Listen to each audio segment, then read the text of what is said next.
What's up, YouTube? Welcome to another video. Today's June 8th, 2024. Man, we got some stuff to talk about. If you guys are into things like gold, silver, passive income, please like and subscribe. Check out my website, My Road to Wealth and Freedom. Link is down below in the description. And quick disclaimer, this is not financial advice. Please see a financial advisor before doing anything like buying gold, silver, or making any investments that I just talk about on this channel. The channel is for entertainment purposes only. All right, guys, so it's been one hell of a week if you own gold and silver. So at the start of the week, things were looking great. Yesterday, a bloodbath. The silver down 6.5%, gold down about 3.3 or something like that. So gold currently stands at 31.11 US, silver 29.27. So a big drop in correction that came on the back of the job report that showed a stronger than expected labor market. The economy added about 100,000 more jobs than expected, and that led traders to dump the white and yellow metal for an expectation that the Fed's going to hold rates higher for longer. Meanwhile, in a completely other world, the ECB and Bank of Canada both cut a quarter point.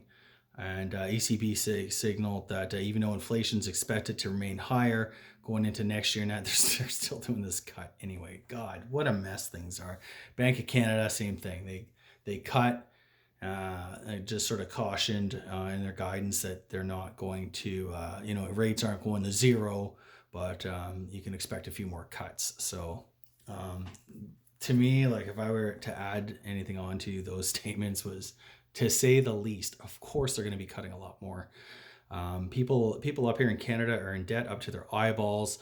Mortgage renewals are hitting people really hard. You took out a mortgage, at like a 1.2% rate. Now it's up to, just under 7 with this cut. So that brings me to another thing. Big deal. A quarter point, whoop-de-doo. That's what, I don't know, 60, 80 bucks a month or something like that. I mean, that's not going to really help people who have seen their mortgages go from $2,300 to $5,000 or something like that.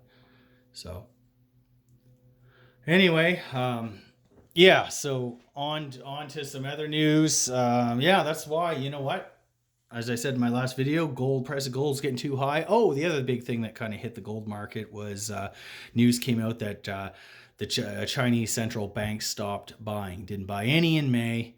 And of course, the volumes that they were purchasing since January were much lower than before. So as the price of gold, soared, there was less buying in Asia.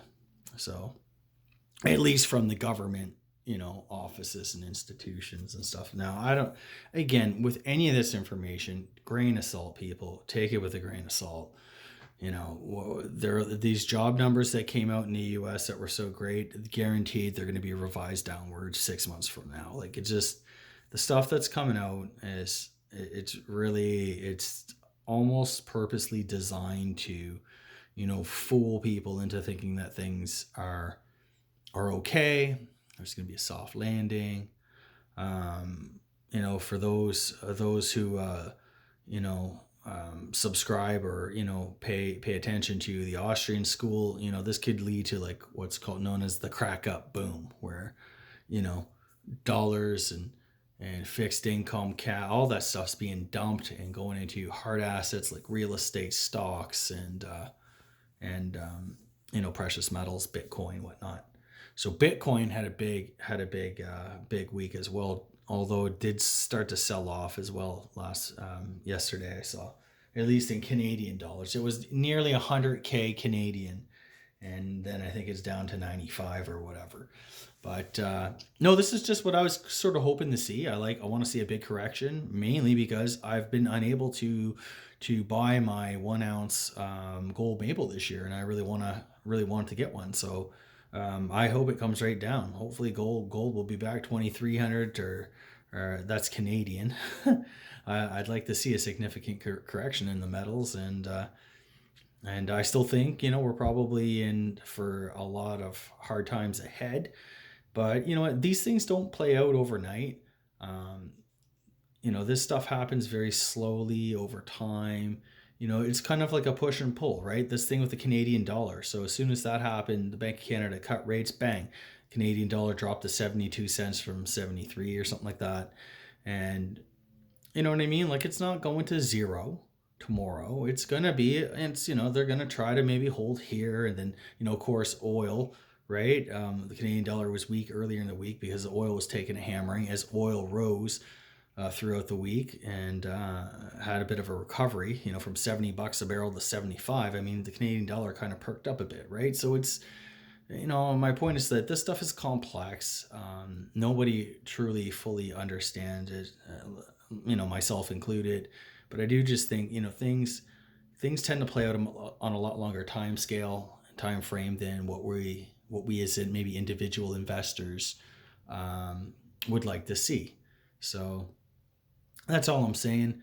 That's the road is long, and you got to be careful, cautious. I think unlevered. This is really not the environment where you want to have a lot of debt. So that's kind of my 2 cents on that. And now on to some cooler stuff. So as you guys can see here, this is my German 1588 Mansfeld Taler.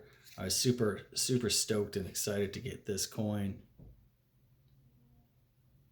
And now I want to show off these two.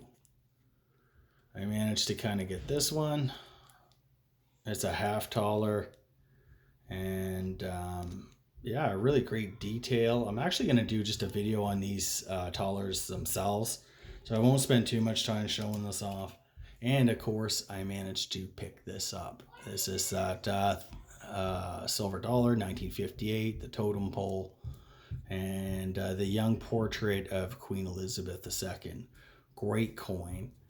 And yeah, add that to the collection. And now I'm getting ready to start stacking as the price of silver and gold continue to drop. Anyways, that's it for today, guys. Please like and subscribe. Check out my website, My Road to Wealth and Freedom. Link in the description below. Cheers.